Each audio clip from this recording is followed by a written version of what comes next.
igate ivuliwe. Ladies and gentlemen, please ngamukele the servant of the Most High God, one of the powerful ministers of the gospel. It's good to see uNkulunkulu generation yethu akayenzanga yaba se desert kwelikamoya.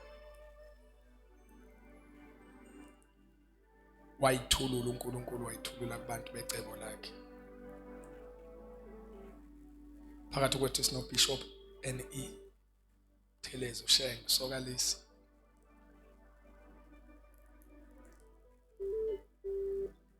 Siyazi ukuthi lama gatherings hlale njalo uNkulunkulu emsebenzisa. Noma engezokusebenza yaba iphathi yale conference, kodwa kube kuhle enkosini this time ukuthi abeke sinye seyikhulumi zethu ezosikhonza. Kumnandi ukubona inkosi ibeka into enkulu kubantu ebasebenzile. Enye into enkulu kuyikhalela yazi yankulu into yahlala kumuntu ongenziwe lutho. But praise God ukuthi khona abantu abakupreparela ukuhlala komphongo le emahlombe abo. Nkosi yabasebenza. Siyabonga Shenge, a true man of God, preaching Christ and Him crucified. And eshumayela intabo yayiphile futhi. Siyabonga Shenge, thank you so very much for coming. Siyazi ukuthi December nje unento zakhona. So siyazi kunama sacrifices before ufike la. Ladies and gentlemen, are you ready for the word of God? Atmosphere ngiyayezwa eyengelosi akusekho umunye into engakhulunywa manje.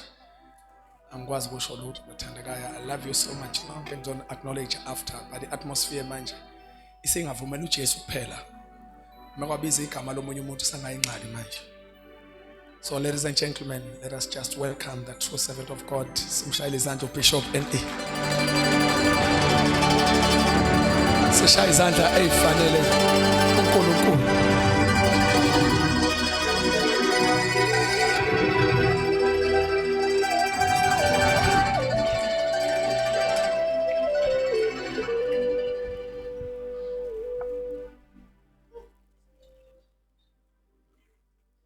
Sithathelele thuba sibingelele sisahlala phansi bangcwele egameni lika Jesu, amen.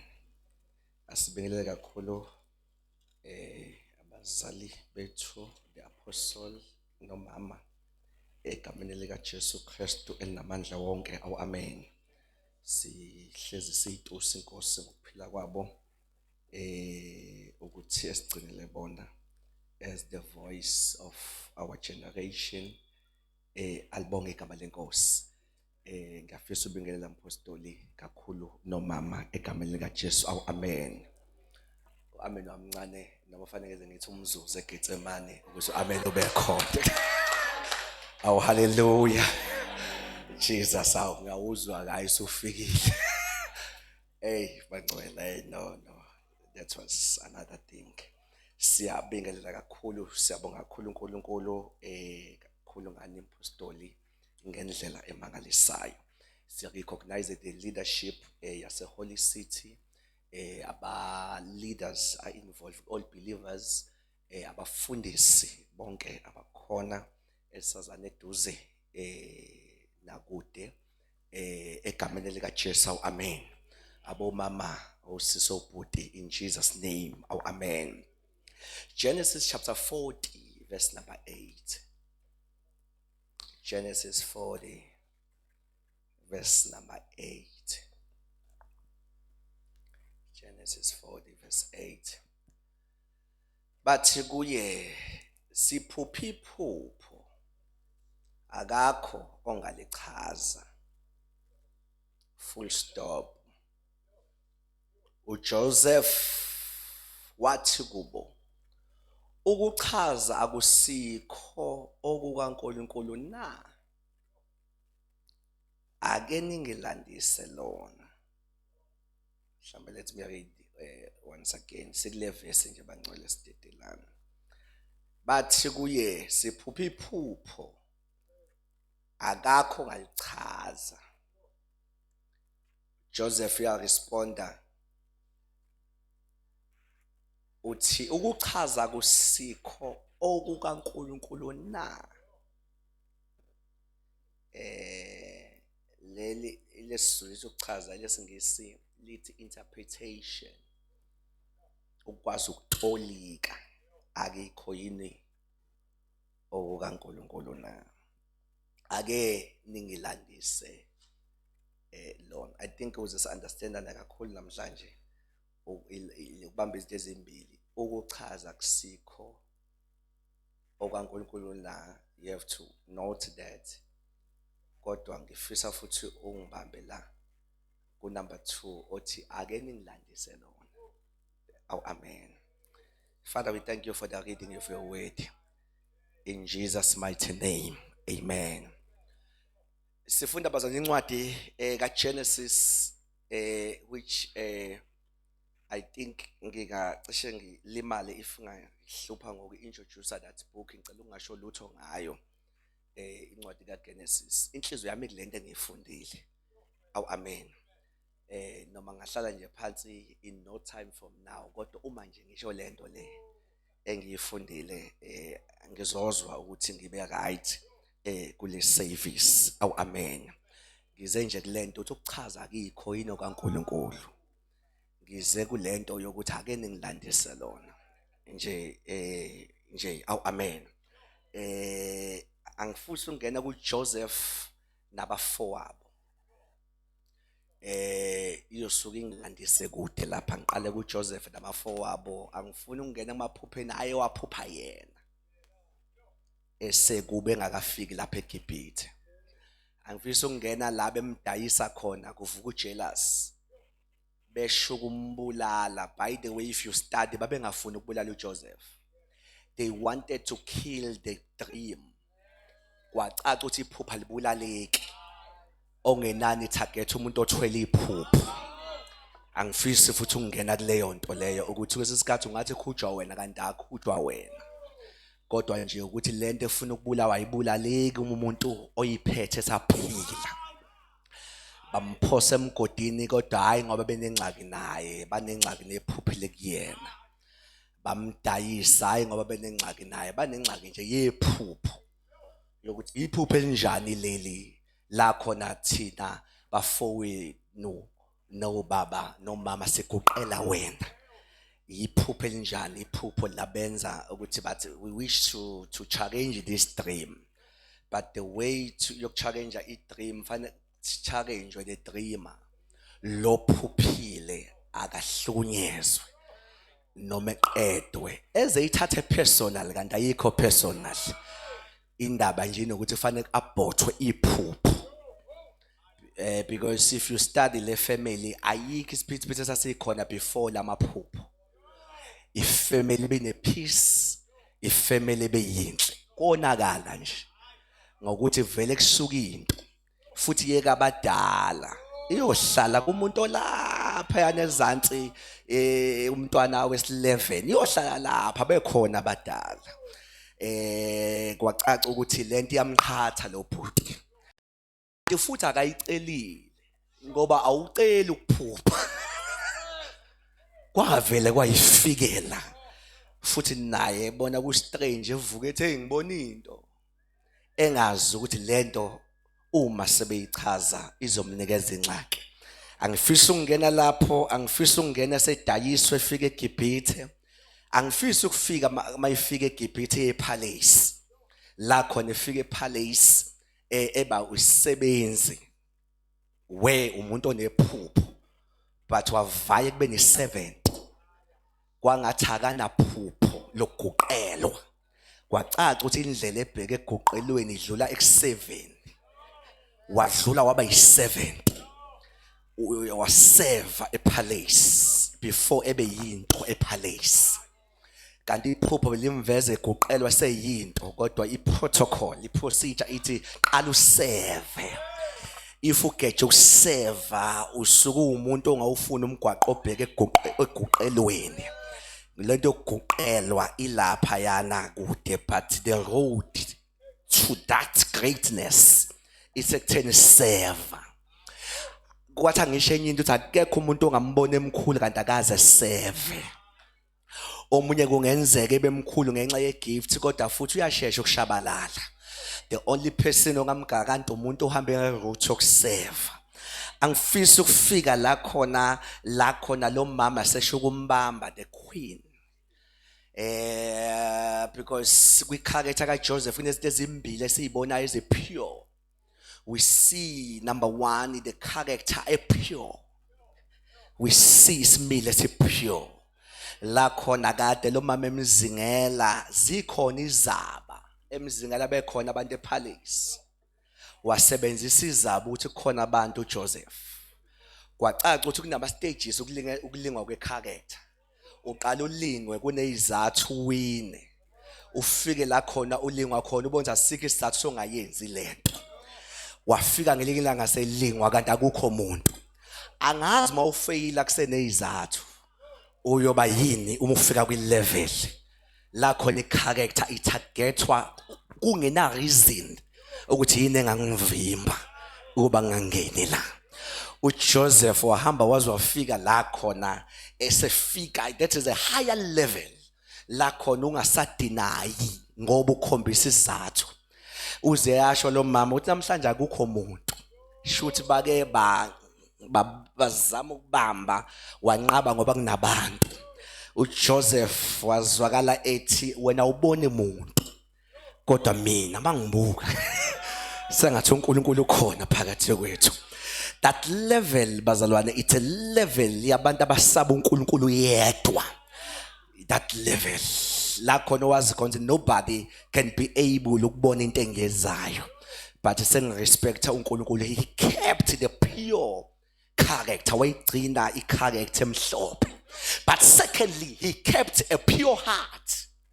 Ngoba ngelinye ilanga sekufika indlala ngakubo, abafo ababamdayisile bayeza bazothenga ukudla kanti uyena ohlezi esihlalweni. La khona belambile abasenalutho bafuna ukudla bazokufuna kumuntu okuwuye ababezama ukumbulala. Uyena ophethe okhiye kodwa the guy had a pure heart yokuthi angenzi kumuntu into ayenze kimi. I keep the pure heart no matter ukuthi abantu benzeni.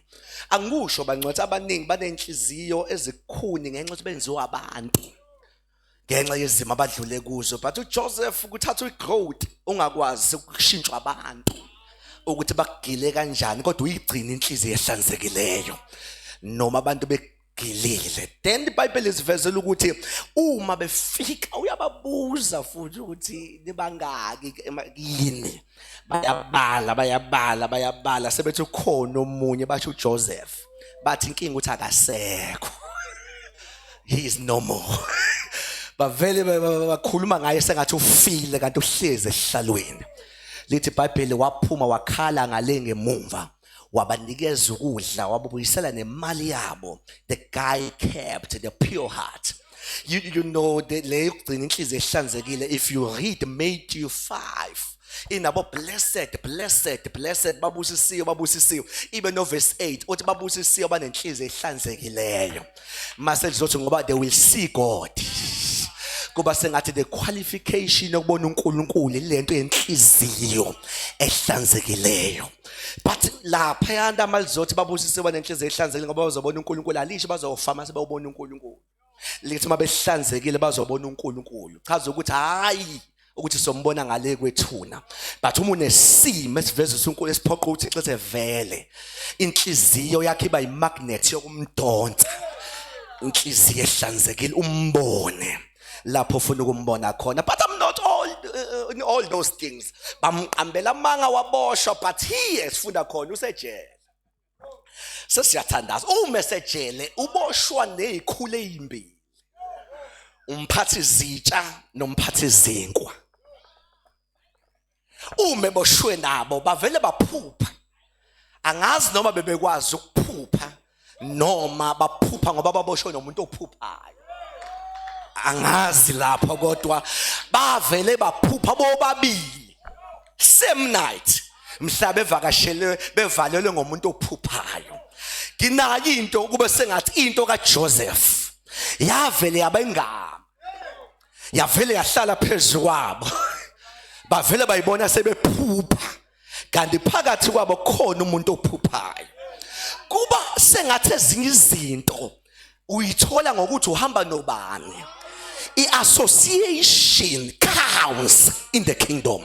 Ukuthi obani oshomakho, obani okhuluma nabo, obani ofonelana nabo kuyakhuluma. Kunezinto ongayizo ungayilandanga kanzima, kodwa uyisulelwe abantu ozwana nabo, uyisulelwe abantu abaseduze kwakho. Angifuni ukukhumbuza uJohn 1:1 othi eqaleni wayekhona ulizwi.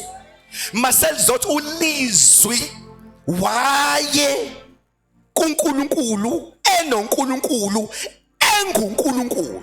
Aliqala ukuthi he was God, lithi he was with why no uNkulunkulu eku, maselizothi egcineni enguNkulunkulu. Kuba sengathi association counts. Laba bantu oba nabo ugcina usuyibo, wayeno eku engu. Akukala ukuthi wayengu, kodwa kuqala ukuthi he was with. Sengathi singabuza iquestion ekseni, unobani? Ubani onaye? Ubani ochitha isikhathi naye? Ngoba sooner or later uzoba sunguye loyo muntu. Then we see lamadoda ephupha, but asiwaze phupha, siwaze kwazi ukuphatha izinkwa, ekwazi ukuphatha izitsha, aboshwa nophuphayo, avela phupha.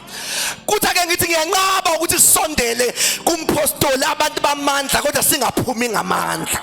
Siyanqaba ukusondela kubantu abathola umphongolo kodwa sihambe singathwele lutho. Enye into esiyizele ku-all believers uso isulela. Sizohlikihla amahlombe, sizothi leyo umfethu ayiyo, leyo utata yiyo, leyo mama yiyo, lena usisi ubani ayiyo. Sisahlezi kule ntaba angibe yiyo. Asikwazi ukuhlala lana izinsuku ezingaka nabantu abayinto ethize kanti ngeke nathi sibe yinto abayiyo. Asikwazi ukuhlala nabantu bamandla kanti sophuma amandla singenawo. Baphupha, bathi abaphathi bezitsha, abaphathi bezinkwa, then they dreamed. Baphupha. Sibona into yokuthi sengathi association counts, but sesithandaza uma bephupha, baphupha kanye kanye. Uma bephupha kanye kanye bavuka bobabili, bahluleka ukuchaza iphupho. Lithi uJoseph wababuka wathi ngavuka nangaba right kangaka kanti kwenze njani? Niboneni niphupha? Kuba sengathi lo phuphayo uyayazi attitude yasekuseni yokuthi uma khonto ibone kusuku uvuka ngenyinto, uma uvuka ekseni bathe uyabonakala uma khona into oyibonile, bathi kwadinga umuntu omdala kulento ukuba edonse laba abaxakwe yilento abayibonile. Uthi kwenze njani? Lithi iBhayibheli bakhuluma ukuthi sibone izinto esingakwazi ukuyichaza, sibone into that is beyond our mind. Nanti la ngize kuyo uJoseph uthi ukuchaza akuyikho yini okaNkulunkulu na. Unbelievers ekseni ngizengigijima mhlawumbe ngoba ngcono kwenye session namhlanje ngiyagijima ngizothi ake siyeke ukuzama ukuchaza izinto. Thina sichazi, thina sihlangana nezinto ezingachazeki mase siyishofa kuNkulunkulu sithi weNkulunkulu ophethe ukuchaza konke. Isho ukuthini into engibhekene nayo namhlanje? NgizoNkulunkulu angiphusha ukuthi size sithwale kanzima inkinga, sifuna ukubamba isihlalo sikaNkulunkulu. Thina sibhekana nezimo, yena uyachaza. Thina sihlangana nezimo, yena uyachaza. Thina singena ezintweni kodwa i-interpretation is from the Lord. Uthi uJoseph hayibo ukuchaza kikho yini okaNkulunkulu. Sengathi ngizazosho namhlanje ngithi ukuchaza okaNkulunkulu. Unyaka uyaphela, izinto ayihambanga ngendlela sifisa ngaso, kodwa ngeke ngiyixake ngokucabanga ukuthi kwenzakaleni. ukuchaza okukaNkulunkulu. Kunezinto angangiplanile namanje asenzeke, kodwa ngeke ngilokho ngiphathwa yikhanda. Sengifikile entabeni kaJehova, sengifikile kuNkulunkulu.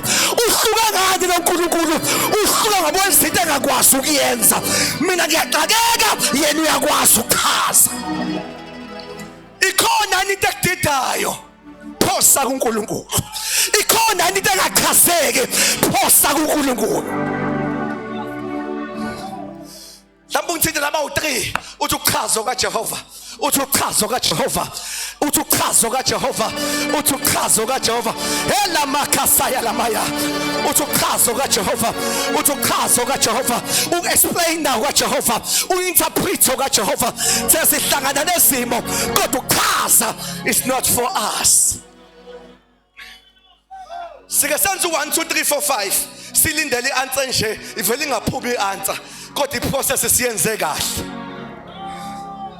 Abanye abafethu base bayothwala because bafuna ukunderstand yonke into. Le verse ithi you are no, it's not a mistake unga-understand yonke into. Awuhlamba ngikho bangcwele. It's not a mistake ukuthi kunento empilweni yami mangiyibuka kusala question mark bese ngiyadlula. It's not a mistake. Vele ukuchaza kikho kwawo. Kodwa ukuchaza.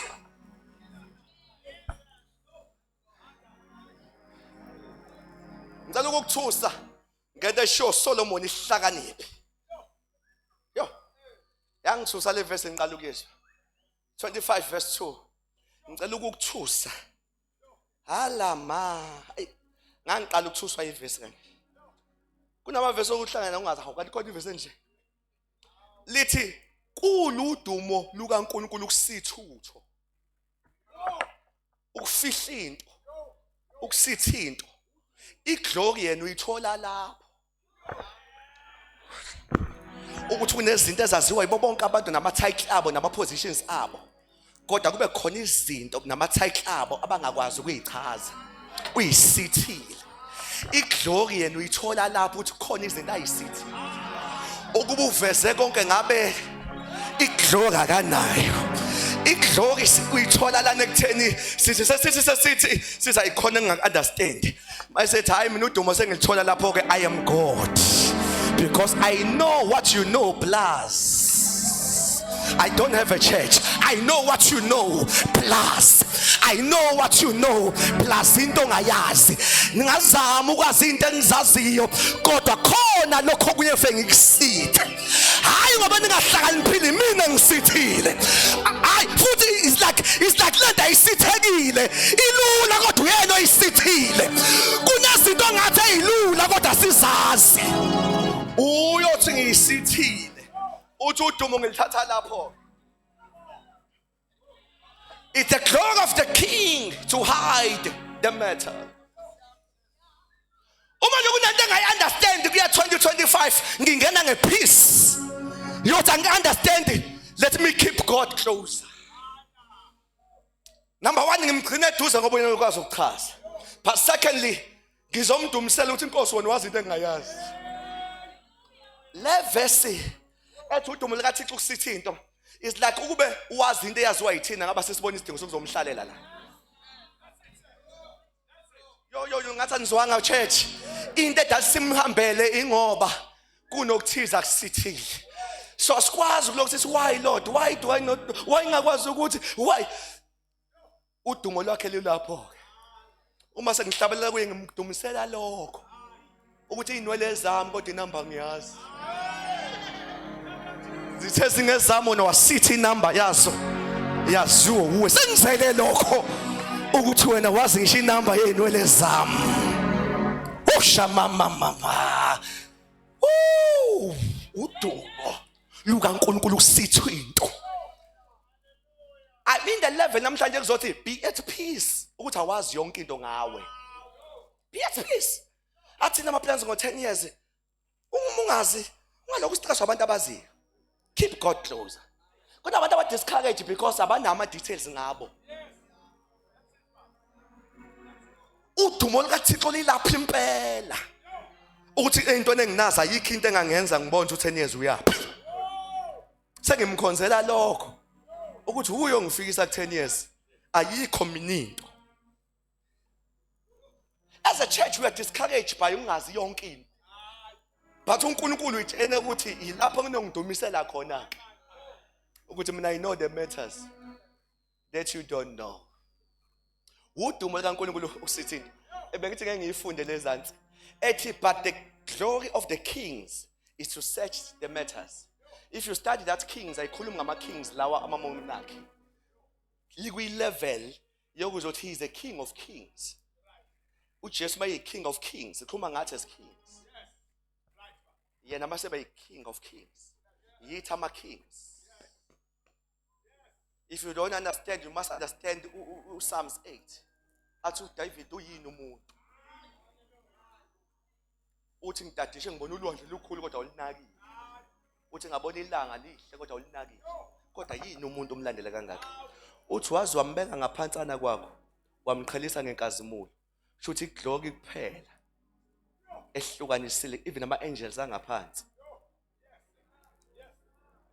Nabo president bangaphansi bonke abanye bangaphansi.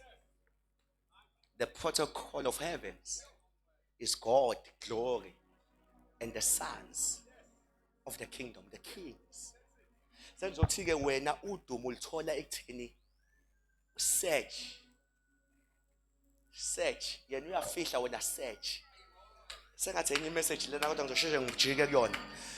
Wena ubizela ukuzocinga yena uyaqashisa wena cinga. Uyaqashisa wena cinga. Yena okwakho uyaqashisa wena cinga. Ubonile lizothi udumo lwakho kusho nawe likhona udumo olitholayo mhla udiscover izinto ebeyifihlwe inkosi. Oh my God, we are not the church le ezothi khuluma baba, speak baba, prophesy baba, tell me more baba. We are having the mandate yokuzothi uNkulunkulu wethu usifihlele into. Ake ubaba ezwe into lengane ithathaphi lento ngoba ngiyifundisanga kodwa iyo ngqo. Ngikhulise the king ekwazi ukusearcha the matters. Search the matters. Shuka amagama wakho into ecashile ayizi uzongidiscourage kodwa kwandi assignment usenginenye into that I must search. I must search. Why ingane zami zihluleka la? I understand I have to search. Why into zami zifa njalo kulonyaka? I have to search. I have to search. But our main scripture is Genesis 4. Anazi nukuchaza. Nathi dokugcina ufuna ukuthusa ngayo sihlukana ngempela.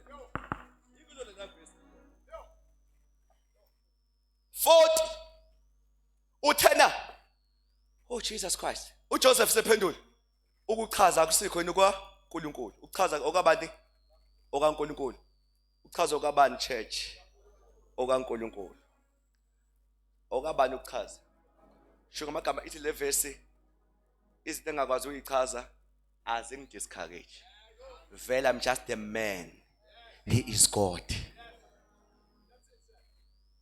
Akilicala uthi angazi. Akilicala ukuthi ngididekile nami angazi. Because ukuchaza uNkulunkulu. Akilona nje icala uthi yabona lana ke. Kade ngizama yonke into engiyaziyo kodwa ke nje angazi. Vele ukuchaza okaNkulunkulu. Nathi ngifuna ukuthusa ophethe iBhayibheli uyobona into emthusayo. The last line hawa fethu. The same man ithi ukuchaza okaNkulunkulu. Ithi kodwa ake ningilandise. Awunganithandazela all believers. Nizwe lento engizoyikhuluma kulo line. The first passage ithi ukuchaza okaNkulunkulu. But kusuka indoda izothi landisani mina. Ngixoxeleni iphupho le. Ngicela ukuphinda church ngoba ngivala ngempela manje. Ukuchaza okaNkulunkulu kusho the same man. isithi kodwa ngilandiseni iphupho. Laba ngibonga ukuthi bengalokhu bebuza umbuzo awushongo yini ukuthi uchazo kaNkulunkulu. Wena uNkulunkulu yini? Njobo usuthi ngilandiseni. Abavele bamlandisa abafethu.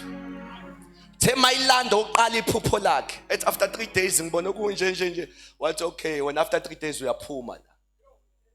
Uyaphuma la. Mawuphuma futhi uyophonyothi ubuyela kwiposition yakho. Kwenza lo nomunye wachaza iphupho lakhe walikhuluma waselichaza wathi wena nawe after 3 days uyaphuma kodwa uyohengwa wena. Church, can nibambe la? From this man kuphuma amazwi promotion namazwi okufa.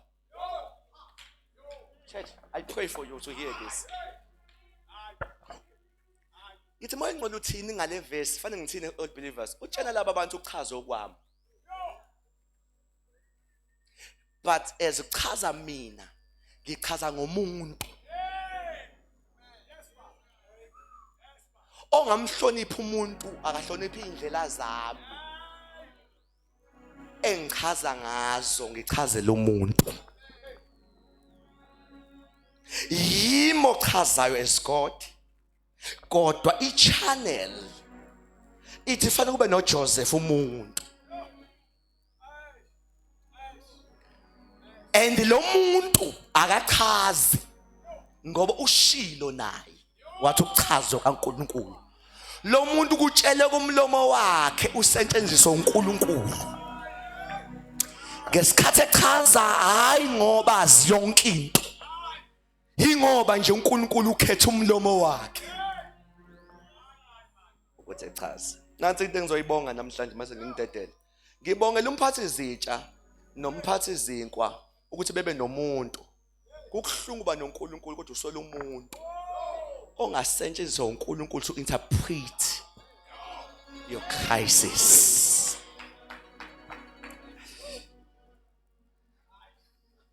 Ngicela ukuphinda church. Ngibongela umphathi izinkwa nomphathi izitsha ukuthi banomuntu bebengafika ejele. Sambe bephuphe ejele. Kodwa bevuke bebukane bodwa. Bengazi ukuthi usho ukuthini lento. uNkulunkulu akekho yini uomnipresent ukhona yonke indawo. Ophethe ukuchaza. Kodwa umlomo kanti awukho umuntu. Laba baboshwa ngenhlanhla banomuntu. Kuthi angizame ukuthi ngithi deep kancane. Bangaba nomuntu ngenhlanhla banomuntu kaNkulunkulu. Ngoba njengoba ukuchaza kuwa kaNkulunkulu akusiza ukuba nendoda nje. Kanti akiyi umuntu kaNkulunkulu. Banenhlanhla kanti lo muntu omile umuntu. Uyothola umunye ukuthathaphi ngifunda u39 ngathuka. Elithi wathi uJoseph eboshiwe kodwa uNkulunkulu wayenaye ejele. Uchapter 40 lo dinga uNkulunkulu echaza unendoda enoNkulunkulu. Ngoba kusiza kuba nendoda kanti ayinayo uNkulunkulu. Ngoba sesihlupheka indoda ikhona noThixo ukhona. Inkinga kushoda ukuthi le ndoda ayinayo uNkulunkulu. The man was with God in prison. Then indoda yabisichaza. Mhlawumbe ngathi bakhanya isibusisa ukuba nendoda enoNkulunkulu. Hayi naze nathula church. Esizinto fanele siyibonge singayiyeki makuphela unyaka ukuthi sibonge ukuthi usibekele indoda phambi kwethu. Indoda enoNkulunkulu. Awungaze ngawuswela amen kade ngiyawudinga. Siyakubonga nje, siyakubonga. Kade sikhuluma ofisini lapha nompostoli, sikhuluma ngendoda nathi ebekwe phambi kwethu. Sibonga ukuthi sinendoda enoNkulunkulu ngoba yishwa ungabi nendoda enoNkulunkulu. Ngoba impilo inezimo ezingachazeki. Kanti uThixo uphethe incazo, kodwa amapayipi okuletha incazo adinga indoda phakathi nendawo. Sibonga kuba nendoda enoNkulunkulu. My God. My God. Manje ngizongiphe amandla to explain this one thing. The other dream iphethe promotion. But that promotion yakhulunywa uJoseph ukuthi wena uzophonyothwa. But uThixo chaza kodwa umlomo ophimisela ipromotion okaJoseph. Shuthi yakwazi ipromotion ukufika. uThixo imumathile kodwa uswela indoda engaphimisela phezulu kwakho. Ithi wena in 3 days when uyanyuka wena ngeke ufele la. Iphupho lokuqala la lisho lokho wena ngeke ufele la.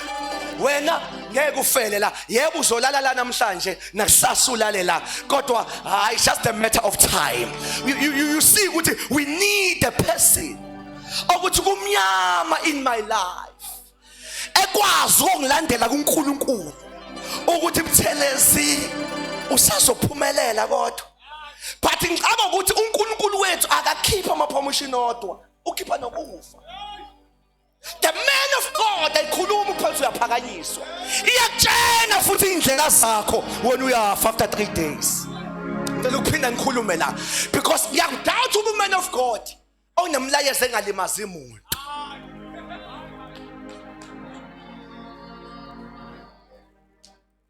The same man, it's when you will be promoted. The same man when you're lengiswa. Ngamsaba man of God. Njalo this is your season. This is your time. This is your moment. I need a man of God ofika uThixo akathokozanga bandla likaNkulunkulu. Vukani nithututhe okuseleyo kungaze kufe. Vuka. The true man of God does not transport only the nice message, only the promotion message. Kodwa edlulisa nomlayezo ukuthi hayi mohamba kanje ayintambi ikulindile wena uzonenga. Church, nansi imbetha yami. Laba God Jesus ngenxa yokuba nendoda ukufa kubazumanga lofayo, ipromotion ayimzumanga lona. Ukuzunywa ukufa nokuzunywa ukuphakanyiswa ungabi nandoda. Ngoba uNkulunkulu wazi yonke into omniscience.